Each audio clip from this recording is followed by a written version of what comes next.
Well, good morning guys. Back out to do a little bit of ledgering, a little bit of light ledgering. Worm and razor baits today, same as the last video. Gonna anchor up in pretty much the same area and just see how we get on. But I have a sneaky suspicion that I'm gonna get plagued by black bream today. But I'd much rather capture some footage on my underwater cameras, which I've got today, of some giltheads feeding. I tried this last year and just got plagued by black bream, so I'm hoping today is the day that I can get the footage I'm after.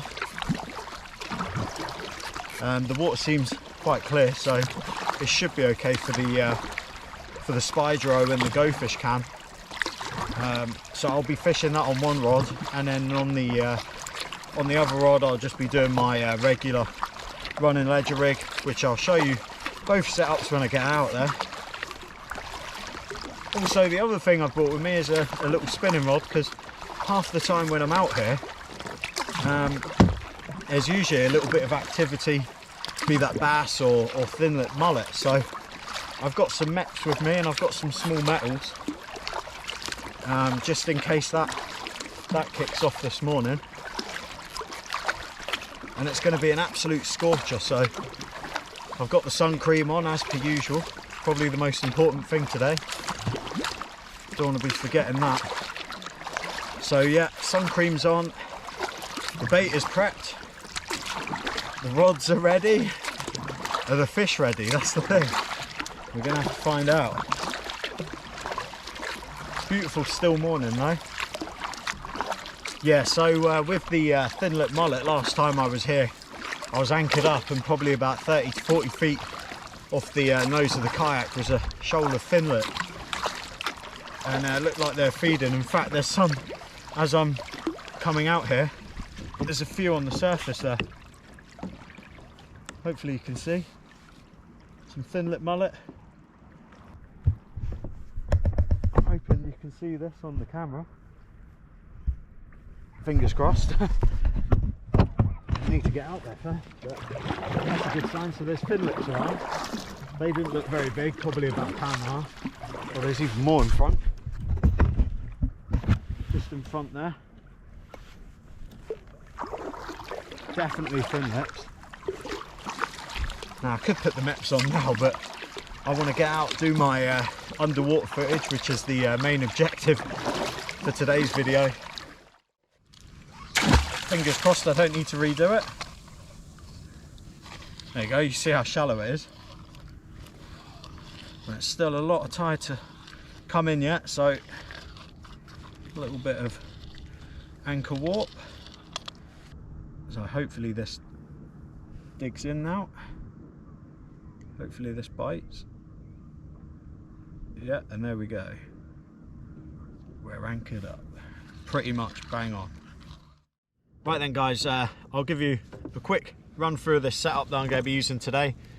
This is the regular setup that I usually use down here, so if you haven't seen any of my other videos, then here it is. It's an ugly stick 8 to 12 pound boat rod. It's not the kayak version, it's the boat rod version. And on there I've got a bait runner, which is a Penn Spinfisher 4500. It's the live liner, so that's really handy to use down here. As if you've seen my other video that I did previously, then you'll understand why they were really going for it. And on this rig, then it's literally for the rigging a simple running ledger with a coxswain roll down tide boom, 3-ounce little pyramid lead on there, a bead in between the boom and the swivel that I've attached, and I use a clip swivel, so it's nice and easy to just clip on and clip off traces as you please. And a fairly long trace on my gilthead sessions is what I go for, especially if there's a bit of tide, which there should be later. And then 2 1/0 chinook hooks set as a pennel. So the bait's on offer today guys. As per usual, a few tubs of lugworm, which there's an excuse for the takeaways after all. These little tubs, they come in really handy for the lugworm. So as always, I when I'm digging, I have a tub full of good ones and a tub full of split lug, which some people don't put together because they'll kill off the good lug. So there's nothing wrong with these. I always keep them just to do a few wraps with the razor clam, and half the time these work out better than the other stuff. So yeah, always keep your split worms. And then some razor clams as well then. Yeah, so chuck my lug on top of the razor, get a few binds on. Doesn't matter if it goes outside of the little trench bit on the tool. And then once it's bait elastic, I can snip it in half if I want. I've got 2 sausages out of one bait that I've prepped. So as I'm going along, just add the odd lug or 2, just to spice it up a little bit. So that's 1 or 2 baits made up, however you want to look at it. I'll probably get 2 out of that.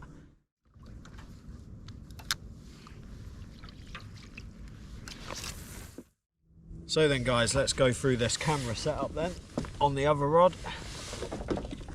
For the camera rig then that I'm going to be using today, it's literally just the main line down to a clip swivel onto my leader, and then I'm just going to add this weight here first of all. So I've added that, then I need to chuck on my camera. On the other end of this lead then, I've put one of them running ledger clips. So I'm just going to clip that onto the Spydro camera. So it's going to be like that to start off with, and then it's a case of attaching the rig to it. I'm hoping that if there's no fish down there, we'll get a glimpse of what these pop-up beads are doing on this rig, because primarily I want to see how this rig fishes. Hopefully you can see it.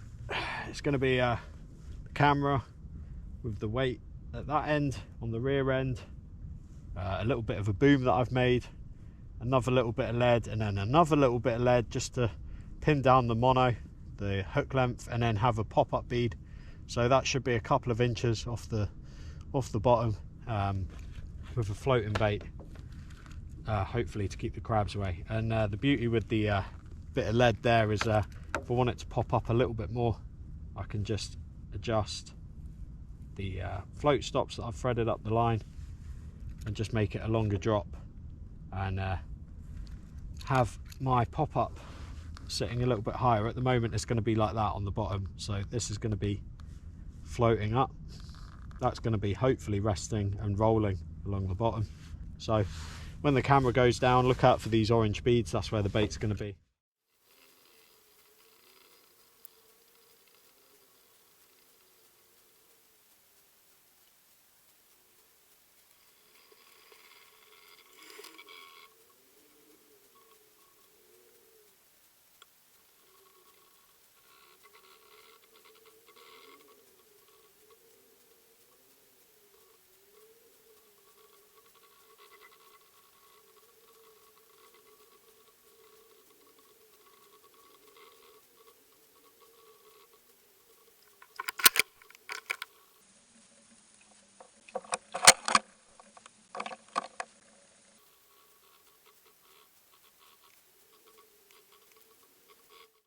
Doesn't look like a very big fish.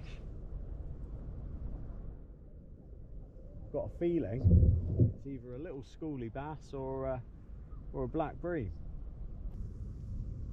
Tide looks like it's picking up a little bit now. There's a little bit of weed coming down in the tide. I wonder if the underwater camera is picking all the weed flowing down in the tide. Hopefully it's picking something up. Be nice to have some footage. Go through all this effort. Yesterday digging them worms, I think it was like 26, 27 degrees. I was absolutely sweating.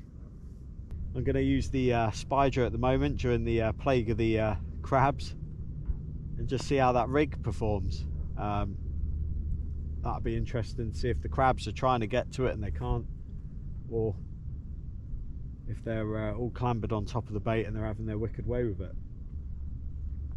So that'll be important to see for next time. got to put a positive on a negative situation with loads of crabs being down there. May as well test out a rig and see if it's effective at keeping them at bay.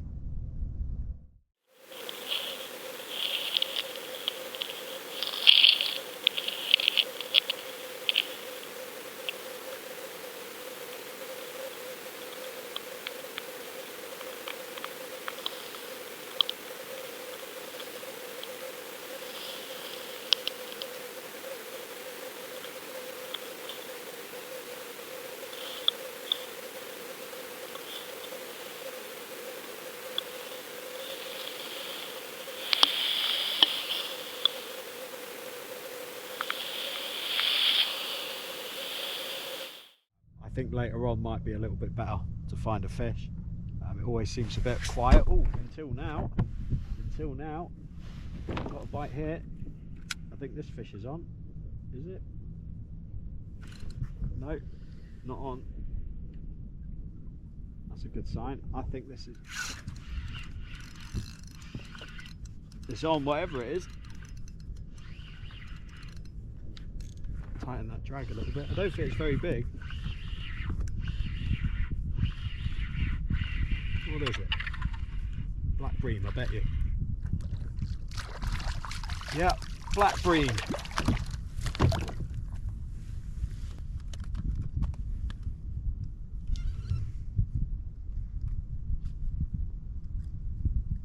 Oh, he's taken that down.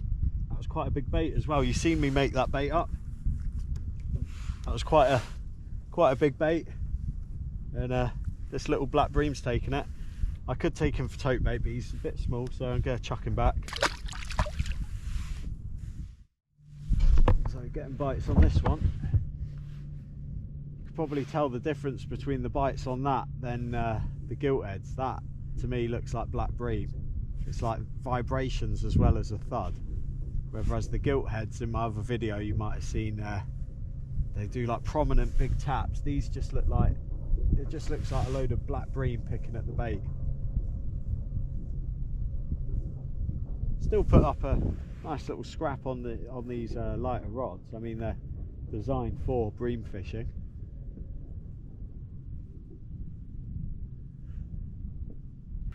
I've hooked into something here. Rod just went over slightly. It's another black bream, I think. There's going to be loads of them. Yeah, another black bream.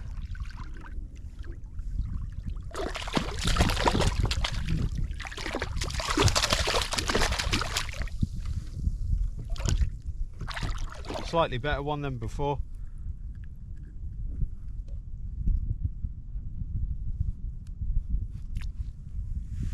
There you go. Dying to go back. Oh, go on then, mate. I'll let you go back. You'd have been ideal bait size. I don't know what it is today. Hopefully on this right hand side we actually get a fish taking it.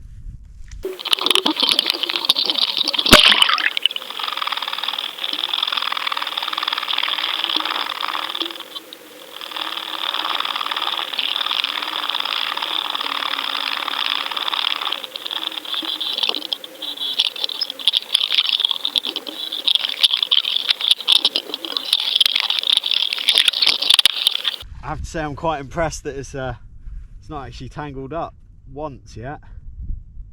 Touch wood.